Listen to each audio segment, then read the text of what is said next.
କେତେଟାରେ ପୁଣି ବନ୍ଦ ହଉଛି? 9ଟା ଦିନ 9ଟା। ଦିନ 9ଟାରେ। ଆଉ ଏଇନା କିଛି ନା ଭୋରୁ ଖୋଲା ହଉଛି ନା? ଏବେ ଏ ଉପରବେଳା ଯୋଉ ଖୋଲା ହବ ମନା କରିକି ଛାଡ଼ିବେ। ଓହୋ। ଉପରବେଳା ନାହିଁ, ସେ ସକାଳୁ ଆସିବ, ଭୋରୁ ଆସ, ଯେତେବେଳେ ଆସୁଛି 9ଟା ପର୍ଯ୍ୟନ୍ତ ଖୋଲା। 9ଟା ସାଢ଼େ 9ଟା ପର୍ଯ୍ୟନ୍ତ ଆସିବ, ବୁଲିକି ଯିବ। ଏଇ ସବୁ ତାଙ୍କରି ଜାଗା ନା? ଏ ଧାନ ଯୋଉ ହେଉଛି ତାଙ୍କର ସବୁ।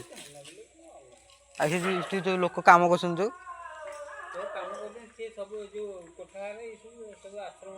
ହଁ ସେ ତାଙ୍କ ନ୍ୟୁଜରେ ଦେଖିଥିଲି ତ। ହଁ ହଉ। ଆଗକୁ ଛାଡ଼ି ଆମର କିନ୍ତୁ ଘର ଆମର ଆସିଲି ଇଆଡ଼େ। तो चलिए शुरू करते हैं। ମାନେ ମୁଁ ଗୌତମ, ତ ଆଉ ଗୋଟେ ନୂଆ ବ୍ଲଗକୁ ମୁଁ ସ୍ୱାଗତ ଜଣାଉଛି। ତ ଆଜି ଆମେ ଯେହେତୁ ଝିଣ୍ଟି ଶାସନରେ ତ୍ରାହି ଅଚ୍ୟୁତ ଆଶ୍ରମ ମନ୍ଦିର ବୁଲିବୁ। ତ ଆପଣମାନେ ବୁଲିବେ ଯଦି ଆସନ୍ତୁ ଆମ ସାଙ୍ଗରେ, ତ ଆସନ୍ତୁ ଯିବା। ମାନେ ଆମେ ଝିଣ୍ଟି ଯିବା ବାଟରେ ଯେଉଁ ଅଚ୍ୟୁତପୁର କାଜଇ, ଆମେ ସେଇଠିକି ଆସି ଏବେ ଅଛୁ। ଏଇଟାରେ ଯେଉଁ ନଈର ପାଣି ଯେଉଁ ଆସେ ପ୍ରବଳ ମାତ୍ରାରେ ଯେଉଁ ସୁଅ ହୁଏ ଏଇଠି, ମାନେ ଚାରିଆଡ଼ ଲୋକାଲ ଲୋକମାନେ ଏଇଠିକି ଆସନ୍ତି ସବୁ ବୁଲିବା ପାଇଁ, ପାଣି ଦେଖିବା ପାଇଁ। ଏବେ କିନ୍ତୁ ପାଣି ନାହିଁ, ପାଣି କମିଯାଇଛି। ଏବେ ସବୁ କେନାଳରେ ପାଣି ଅଛି। ଚାରିଆଡ଼େ ଦେଖାଯାଉଛି ଏଠି ପୁରା ପାଣିମୟ ହେଇଯାଏ, ପୁରା ବନ୍ୟା ଜଳ ଯେତେବେଳେ ଆସେ, ମାନେ 50 ଫୁଟରୁ 100 ଫୁଟ ଉପରେ ପାଣି ଝରେ ଏ ନଈରୁ। ମନ୍ଦିରଟା ଦେଖାଯାଉଛି, ଏଇଟା ହେଉଛି ତ୍ରାହି ଅଚ୍ୟୁତ ମନ୍ଦିର। ଆମେ ସେଇଠିକି ଏଇନା ଯିବୁ। ତ ଆପଣମାନେ ଦେଖିବେ ଯଦି ଆମ ସହିତ ଆମ ତ୍ରାହି ଅଚ୍ୟୁତ ମନ୍ଦିରକୁ ମୁଁ ଏବେ ପ୍ରଥମ ଥର ଆଉଛି। ଦେଖିବା ଆଜି କ'ଣ ସେ ମନ୍ଦିରର ଅଛି ରହସ୍ୟମୟ ଘଟଣା ଆପଣମାନଙ୍କୁ ମୁଁ ଭିଡ଼ିଓ ମାଧ୍ୟମରେ ଦେଖେଇବି। ତ ଆସନ୍ତୁ, ପାଖାପାଖି ହେଇଗଲେ ମନ୍ଦିର ପାଖାପାଖି ହେଉଛି ସେ ମନ୍ଦିର। ଆମେ ଏବେ ମନ୍ଦିର ପାଖକୁ ପଳେଇ ଆସିଲୁ। ଏ ମନ୍ଦିରରେ କିନ୍ତୁ ଭିଡ଼ିଓ କରିବା ପାଇଁ ଆଲାଉ ନାହିଁ, କରୁନାହାନ୍ତି। ଆମେ ବାହାରୁ ଭିଡ଼ିଓ କରି ତାପରେ ଆଶ୍ରମକୁ ଯିବୁ, ଭିଡ଼ିଓ କରିବୁ। ତ ଆପଣମାନେ ଏଇନା ଭିଡ଼ିଓଟା ଦେଖିବେ, ତାପରେ ଏଇଠିକି ଆସିବେ, ଦେଖିବେ କେମିତି କ'ଣ ଅଛି ସୁବିଧା ଅଛି ଆପଣ ଭିଡ଼ିଓ କରି। ଏଠି ସକାଳ 6ଟାରୁ ଖୋଲା ହେଉଛି। ଏଇଟା ଟିକେଟ୍ 20 ଟଙ୍କାର। ଆପଣ ଆସିବେ ମନ୍ଦିରରେ ବୁଲିବେ, ପୁରା ଦେଖିବେ ଭଲସେ ମନ୍ଦିର ପଛପଟର ଦୃଶ୍ୟ ଦେଖନ୍ତୁ। ଭଲ ଭଲ ପ୍ରତିଛବି ଅଛି। ଆମର ଯେଉଁ ଆଦିବାସୀ ଲୋକମାନେ ଯେମିତି ଆଗରୁ ଯେମିତି ଥିଲେ ସେମିତି ତାଙ୍କର ସବୁ ଫଟୋ ଚିତ୍ର ସବୁ ହେଇଛି। ଏଇଟା ହେଉଛି ମନ୍ଦିରର ପଛପଟ, ଗୋଟେ ବେଦୀ ଆସନ ଟାଇପ୍ର ହେଇଛି। ଏଇଠି ସବୁ ମେଳା ଫେଳା ହୁଏ। ଏଠି ଏଠାକାର ଲୋକ ସେଇଟା ତ ଭଲ ଲାଗିବନି ନା ବ୍ଲଗର ତ ଯାଇକି ବୁଲି ଫଟୋ ଉଠିକି ଆଣିପାରିବ। ଏପଟେ ଏଇଟା ଖୋଲୁଛି କେତେବେଳେ? ତମେ ମୋ କଥା ବୁଝିପାରିଲ ମାନେ ଫଟୋ ତମେ ଯୋଉଟା କହିଲନି କି ସେଇଟା ଠିକ ଯେ ଆମେ କହିଲ ବ୍ଲଗର ନାଇଁ, ଆମେ ମାନେ ମନ୍ଦିର ବିଷୟରେ କହିବୁ, ସେଇଟା ହେଲା କଥା। ମନ୍ଦିରଟା ଦେଖିକି କହିବାର ଅଛି। ଏଇଟା ପୁଣି ମୋ କେତେବେଳେ ଖୋଲୁଛି? ଏଇଟା ଇଏ ଖୋଲା ହବ 5ଟାରେ। 5ଟାରେ ଖୋଲା ହବ। 5ଟାରେ ଆଉ ସେ ଆଳତି କରି ଆଉ ଭିତରୁ କାହାକୁ ଆଲା ନାହିଁ, ଉପରବେଳା ନାହିଁ। ସକାଳେ ତମେ ଆସିକିରି ଆରାମରେ ଆସିକି ବୁଲି ପାରିବ 9ଟା ପର୍ଯ୍ୟନ୍ତ। ସକାଳେ କେତେଟାରେ? ଭୋରୁ ଖୋଲା ହଉଛି 5ଟାରେ। ଭୋରୁ କେତେଟାରେ ପୁଣି ବନ୍ଦ ହଉଛି? 9ଟା ଦିନ 9ଟାରେ। ଦିନ 9ଟାରେ। ଆଉ ଏଇନା କିଛି ନା ଭୋରୁ ଖୋଲା ହଉଛି ନା? ଏବେ ଏ ଉପରବେଳା ଯୋଉ ଖୋଲା ହବ ମନା କରିକି ଛାଡ଼ିବେ। ଉପରବେଳା ନାହିଁ, ସେ ସକାଳୁ ଆସିବ, ଭୋରୁ ଆସ, ଯେତେବେଳେ ଆସୁଛି 9ଟା ପର୍ଯ୍ୟନ୍ତ ଖୋଲା। 9ଟା ସାଢ଼େ 9ଟା ପର୍ଯ୍ୟନ୍ତ ଆସିବ, ବୁଲିକି ଯିବ। ଏଇ ସବୁ ତାଙ୍କରି ଜାଗା ନା? ଏ ଧାନ ଯୋଉ ହେଉଛି ତାଙ୍କର ସବୁ।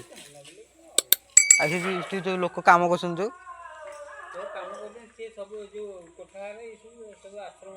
ହଁ ସେ ତାଙ୍କରି ନ୍ୟୁଜରେ ଦେଖିଥିଲି ତ। ହଁ ହଉ। ଆଗକୁ ଛାଡ଼ି ଆମର କିନ୍ତୁ ଘର ଆମର ଆସିଲି ଇଆଡ଼େ ରେଞ୍ଚ ଖରିଜା, ସେଇଠି ଆମ ଘର। ଆମେ ମାଉସୀ ଘର। ରେଞ୍ଚ ହଁ ମାଉସୀର ଅଛି ନା ମକୁଦାସପୁର। ହଁ ସେଇଠି। ଯେ ଏଠି ସେଇଠୁ ଆସିଥିଲୁ, ସାଇକେଲ ଆଇଲୁ ମକୁଦାସପୁର ଟୁ ମାଉସୀ ଘରଠୁ। ତମେ ରହିବ ଆଜି ନା ପଳେଇବ? ନା ପଳେଇବୁନି, ପଳେଇବ ସେଇପଟେ ବୁଲିକି ପଳେଇ ଯାଅ। ଆଉ କେତେବେଳେ ଆସିବ? ସକାଳେ ଆସିବ, ବୁଲିକି ମୁଁ ତ ଜମା ଆସିନଥିଲି ତ, ଦେଖିବେ ବୁଲିଯାଏ। ଆସିବ ଆଉ ସେଇ ବାବା ସେଇ ସକାଳେ ଖୋଲା ହଉଛି। ଆଉ ଯଜ୍ଞ ଫଜ୍ଞ କେତେବେଳେ ହଉଛି? ଯଜ୍ଞ ଫଜ୍ଞ ହୁଏ ବା, ମୁଁ ଥରେ ଭିତରୁ ଯାଇଥିଲି ତ, ସେ ଅଙ୍କଲ କହିଥିଲେ କି ଯଜ୍ଞ ଫଜ୍ଞ ହୁଏ, ଆସିବ ତମେ। ଆଉ ଯଜ୍ଞ ବେଳକୁ ଆସିଲେ ବୁଲି ପାରିବ, ଆଉ ଖୋଲା ଥିବ। ତା ଭିତରେ ପିତ୍ତଳ ସବୁ ମୂର୍ତ୍ତି ଅଛି, ଜଗନ୍ନାଥଙ୍କର ଅଛି। ଜଗନ୍ନାଥ ସେପଟେ ଶିବଙ୍କର ଅଛି, ସରସ୍ୱତୀ, ଗଣେଶ, ଶିବଙ୍କ ମୂର୍ତ୍ତି, ମା ପାର୍ବତୀଙ୍କର, ଗଣେଶଙ୍କର, କାର୍ତ୍ତିକଙ୍କର। ବାସ୍ ଏଇଠି ଅଛି ନା? 4 ଗଣେ 4ଟା ମୁଁ ଦେଖିଛି ଭିତରେ ପଶିକି। କେଜାଇ ପୂଜାରୀ ଅଛନ୍ତି? ପୂଜାରେ ଆମର ଏଇ ଆଳୁସିରେ ସନ୍ତୋଷ ନାୟକ। ଆଉ ସେବକ ଏଇଠି ସେ ପ୍ରବଳ ନା? ସେବକ ଯୋଉ ବ୍ରାହ୍ମଣ ସେବକ। ହଁ ବ୍ରାହ୍ମଣ ତ ଆମର ଏଇଠି ପାଖାପାଖି। ହଉ ଆମେ ସେପଟେ ଯାଉଛୁ ବୁଲିବା ଆଉ। ତମେ ଯା ସେଇପଟେ ବୁଲିକି ଯିବ। ନନା ଏବେ ଯୋଉ କହିଲେ ମନ୍ଦିର ଭିତରେ ଶିବଙ୍କର, ପାର୍ବତୀ, କାର୍ତ୍ତିକେୟ ଆଉ ଗଣେଶଙ୍କର ମୂର୍ତ୍ତି ପୁରା ପିତ୍ତଳର ପୁରା ପୂଜା ହେଉଛି। ତ ଆପଣ ଯଦି ଏଇଠି ଆସିବେ ବୁଲିବା ପାଇଁ ଭୋର 5ଟାରୁ ଆସିବେ, ପୁରା 9ଟା ଯାଏଁ ଖୋଲା, ଦିନ 9ଟା ଯାଏଁ, ଆଉ ଅନ୍ୟ ବେଳେ ଖୋଲା ନାହିଁ। ଆସିବେ ତାଙ୍କର ଯାଇକି 5ଟା ବେଳକୁ, ସନ୍ଧ୍ୟା ବେଳକୁ ଖୋଲା ହେଉଛି ଥରେ ପୂଜାପୂଜି ପାଇଁ। ଆଉ କାହାକୁ ଆଲାଉ କରୁନାହାନ୍ତି। ତ ଆପଣମାନେ ଯଦି ମନ୍ଦିର ଭିତରକୁ ଆସିବେ ଫୋନ୍ ନେଇକି ଆସିବେନି, ସେମିତି ଆସିବେ ଭିତରେ ଦର୍ଶନ କରିବେ। ଆଉ ଏପଟେ ଯଦି ଆସିବେ ପୁରା ଆଶ୍ରମକୁ ଆସିବେ ବୁଲିବା ପାଇଁ, ଯଦି ଆସିବେ ଏମିତି ଭିଡ଼ିଓ ଆମ ଭଳିଆ କରିବେ ତା ଯିବେ ଆଉ। ଏବେ ଆମେ ଯାଉଛୁ ଆଶ୍ରମ ପାଖକୁ, ତ ଆପଣମାନେ ଆସିବେ ଦେଖିବେ ଏଇ ଭିଡ଼ିଓରେ। ସାଙ୍ଗମାନେ ଆମେ ଏବେ ଆଇଲୁ ପ୍ରାୟ ଅଚ୍ୟୁତ ଆଶ୍ରମକୁ। ତ ଏବେ ଭିଡ଼ିଓ କରିବୁ ଆଉ ନନାଙ୍କୁ ପଚାରିବୁ ଆର ରହସ୍ୟ କ'ଣ ମନ୍ଦିରର। ତ ଆସନ୍ତୁ ଦେଖି ଆମେ ଭିଡ଼ିଓ କେମିତି ଅନୁଭବ କରିବା। ସେ ବାହାର ପଟ ଦୃଶ୍ୟ କେମିତି ଭଲ ଲାଗୁଛି ଦେଖନ୍ତୁ। ବିରାଟ ବୟ ମନ୍ଦିର। ଏ ଆଶ୍ରମଟା କାଠ ଫାଟ ଅଛି, ତାଙ୍କର ଯଜ୍ଞ ପାଇଁ ଅଛି ସବୁ। ଏଠି ଯଜ୍ଞ ହୁଏ। ଆଉ ଏଠି ବାବା ଏଠି ବସିକି ପ୍ରବଚନ ଦିଅନ୍ତି ଏଇଠାରେ। ଏଠି ପ୍ରାୟ ପ୍ରବଳ ଭିଡ଼ ହୁଏ, କିନ୍ତୁ ଏବେ ପ୍ରବଳ ଭିଡ଼ ନାହାନ୍ତି, କିନ୍ତୁ ପ୍ରାୟ ଲୋକ ଏଠି ଆସୁଛନ୍ତି ଏଠି ମନ୍ଦିର। ଉପରେ ଏଇଠି ଭଜନ ଏଠି ହେଉଛି ଗୋଟେ, ସେଇଠିକି ଉପରକୁ ଦେଖିବା ପରମିସନ୍ ନେଇକି ଯିବା ବୁଲିବା।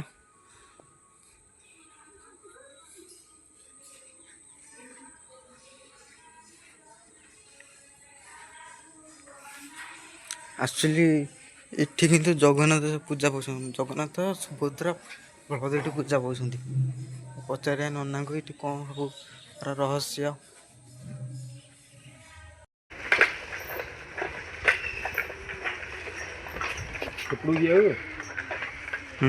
ଆଶ୍ରମକୁ ଯିବା।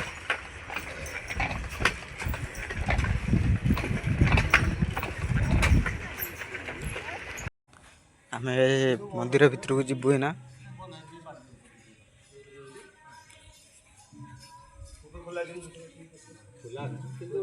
ବୁଲିକି ଆସିବେ ଆଉ।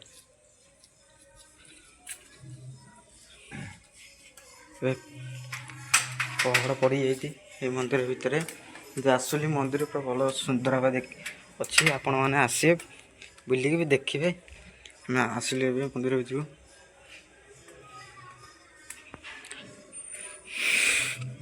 ଏଇଟା ପୁରା ସୁର ବାବାଙ୍କର ପୁରା ସମ୍ପତ୍ତି ପୁରା।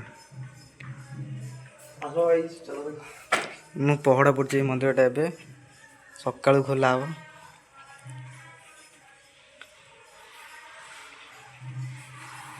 ସମ୍ପତ୍ତି ତାଙ୍କ ଉପରେ ଏଇ ଯେଉଁ ମନ୍ଦିର। ଆମେ ଏଇନା ତା ଉପରକୁ ଯିବୁ, ଭିଡ଼ିଓ କରିବୁ, ବ୍ଲଗ୍ ମଧ୍ୟରେ ନନା ଭାଇ ପଚାରିବୁ ରହସ୍ୟ କ'ଣ ଏ ମନ୍ଦିରର।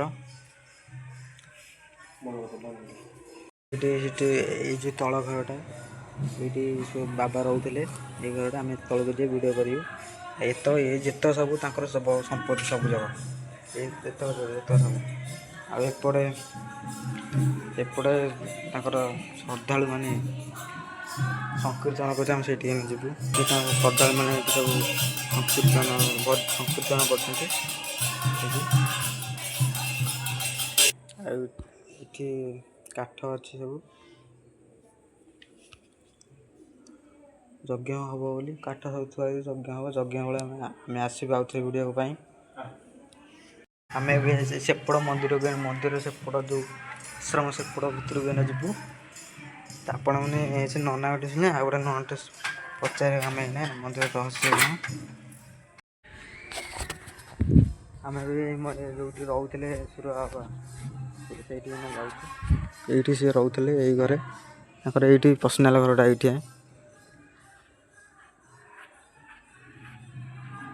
ଆମେ ଏଇନେ ନନାଙ୍କୁ ଏଇନା ପଚାରିବୁ ଏହାର ରହସ୍ୟ କ'ଣ ଏ ମନ୍ଦିରର। ବିରାଟ ବୟସ ସିଂହ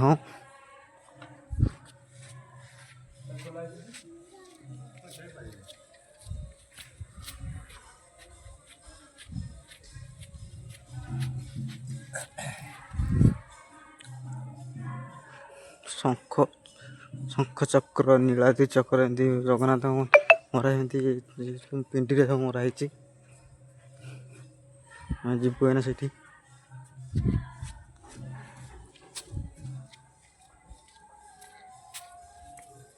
ଦେଖନ୍ତୁ ଏବେ ସେ ମନ୍ଦିର ଭିତର ଆଶ୍ରମ ଭିତର ଏଇଠି ସବୁ ବସନ୍ତି। ଏଠି ବି ପ୍ରବଚନ ଦିଆ ହୁଏ। ଦେଖନ୍ତୁ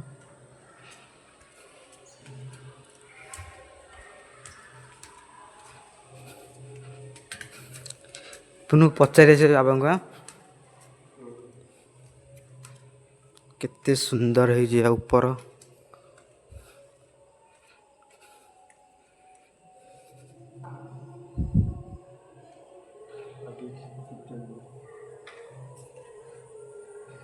ମୁଁ 3 ବର୍ଷ ହେବ ଆସିନଥିଲି। ମୁଁ ତ ପ୍ରଥମ ଥର ଆଉଛି। ମୁଁ ଆସି ସବୁବେଳେ ଆସିଲି ଆସିଲି।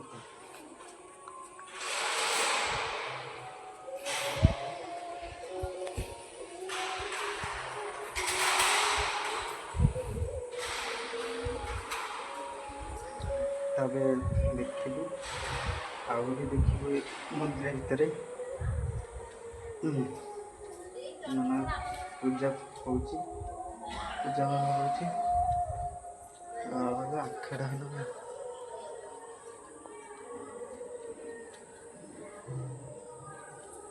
ମନ୍ଦିରର ସାଇଡ୍ ଦେଖନ୍ତୁ ଯେତେ ସବୁ ତାଙ୍କରି ଇଏ ସମ୍ପତ୍ତି।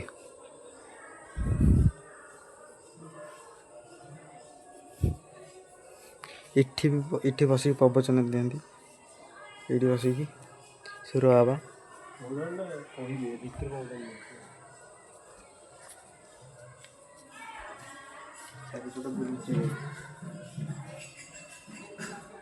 ଦେଖନ୍ତୁ ମନ୍ଦିର ସୁନ୍ଦର ପରିବେଶ ପୁରା ଶାନ୍ତି ପୁରା।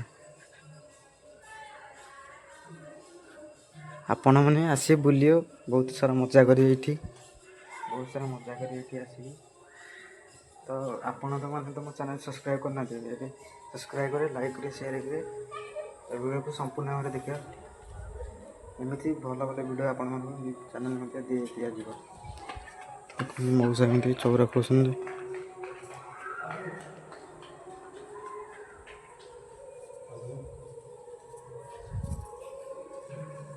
ନନା ଏବେ ପୂଜା କରିକି ଗଲେ।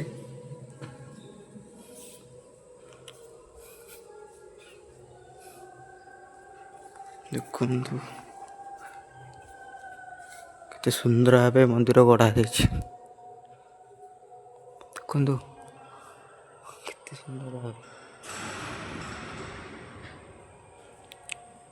ମୁଁ ଏଇ ସାଙ୍ଗଟା ଏଇନା ମନ୍ଦିର ବିଷୟରେ କହିବା ବିଷୟରେ ଆପଣମାନଙ୍କୁ ପୁରା 3D ପୁରା ଓଲା ପ୍ରକାର ଦେଖନ୍ତୁ। ଏ ମୟୂରଟା ପୁରା ଆହୁରି ମନ୍ଦିରକୁ ସୁନ୍ଦର ଦେଖାଉଛି। ମୟୂର ମାର୍ବଲ ଦେଇଛନ୍ତି ପୁରା ମନ୍ଦିରରେ କେତେ ସୁନ୍ଦର ଦେଖାଯାଉଛି ମନ୍ଦିରଟା। ତ ଆପଣମାନେ ଯଦି ଏଇଠିକି ଆସିବେ ପୁରା ଭଲ ଭାବରେ ବୁଲିବେ ତ ଆସନ୍ତୁ ଏଇଠି ବୁଲିବେ। ଏଇଟା ହେଉଛି ଲୋକେସନ୍ଟା ହେଉଛି ଝିଣ୍ଟି ଶାସନ ଆଉ ଯୋଉଠୁ କାଜୁଠୁ ଟିକେ 1 କିଲୋମିଟର ବାଟରେ ଏଇଟା ଅଛି। ଆସିବେ ବୁଲିକି ପୁରା ବହୁତ ସାରା ମଜାମସ୍ତି କରିବେ ଏଇଠାରେ। ତ ଆସିକି ତ ବହୁତ ଆସିକି ମନ୍ଦିରରେ ବୁଲିବେ। ଏଇଟା ହେଉଛି ଆଶ୍ରମ। ଏଇଠି ପୂଜା ପାଆନ୍ତି ଜଗନ୍ନାଥ।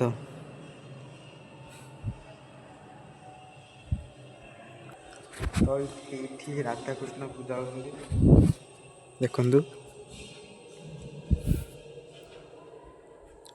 ରାଧାକୃଷ୍ଣ ପୂଜା ହେଉଛନ୍ତି ଏଠାରେ। ଆପଣ ଆସିକି ସୁନ୍ଦର ଭାବରେ ରାଧାକୃଷ୍ଣ ଅଛନ୍ତି।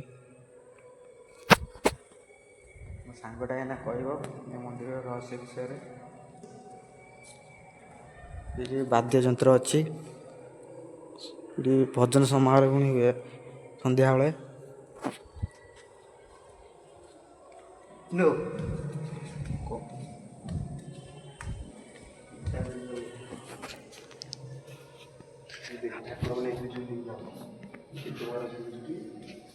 ଠାକୁର ମାନେ ଏଇଠି ଏଇଥିରେ ଆସନ୍ତି ସବୁ ଝୁଲି ଯାଆନ୍ତି। ଲୋକଙ୍କ ଏଠି କେତେ ଲୋକଙ୍କ ରୋଷେଇ ବି ଜାଣିଛ? କେତେ ଏଠାରେ ପ୍ରବଳ ଲୋକଙ୍କ ପାଇଁ ମିନିମମ୍ 20 ଲକ୍ଷ ଲୋକଙ୍କ ପାଇଁ ଏଠି ରୋଷେଇ ହୁଏ ପୁରା ଯଜ୍ଞ ବେଳକୁ। ଆପଣମାନେ ଆସିବେ ଠିକ୍ ଟାଇମ୍ ଯଜ୍ଞ ଏଠି ବାଦ୍ୟଯନ୍ତ୍ର ପୁଣି ଗୋଟେ ତାବଲା ଥୁଆ ହେଇଛି। ସିଏ ପୁରା ବୁଲିକି ଯିବେ। ଭଲ ପ୍ଲେସ୍ଟା ଏଇଟା ହେଉଛି ପୁରା ଓଡ଼ିଶାର ଫେମସ୍ ଜାଗା ଏଇଟା। ଅଳ୍ପ ଲୋକ ଜାଣିଥିବେ, ଏତେ ଜାଣିନଥିବେ, କିନ୍ତୁ ଅଳ୍ପ ଜାଣିଥିବେ ଆମ ଏରିଆରେ ଗୋଟେ ହିଡେନ୍ ପ୍ଲେସ୍ ଜାଣ ସୁନ୍ଦର ପ୍ଲେସ୍, ପୁରା ଶାନ୍ତିମୟ ଜାଗା, ପୁରା ଭଜନ ସମାରୋହ ହେଉଛି। ଆପଣ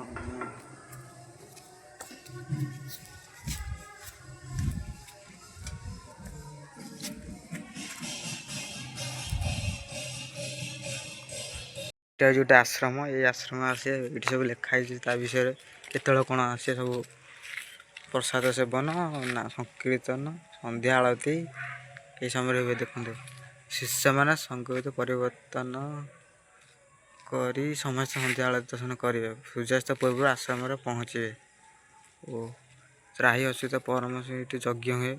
ଦେଖନ୍ତୁ ମନ୍ଦିରଟି ଭିଉ ଏତେ ସୁନ୍ଦର ଭାବରେ ନୀଳ ଚକ୍ର ପୁରା ଦିଆହେଇଛି। ଏଇ ଟାଇମ୍ରେ ଖାଲି ସଂକୀର୍ତ୍ତନ ଅଛନ୍ତି, ତାଙ୍କର ଶ୍ରଦ୍ଧାଳୁମାନେ ସେଠି ସବୁ କରୁଛନ୍ତି। ଦେଖନ୍ତୁ କେତେ ସୁନ୍ଦର ଭାବରେ ହେଇଛି ପୁରା। ଆପଣମାନେ ଆସିବେ ଭିଡ଼ିଓ କରିବେ ଅଲଗା ପ୍ରକାର।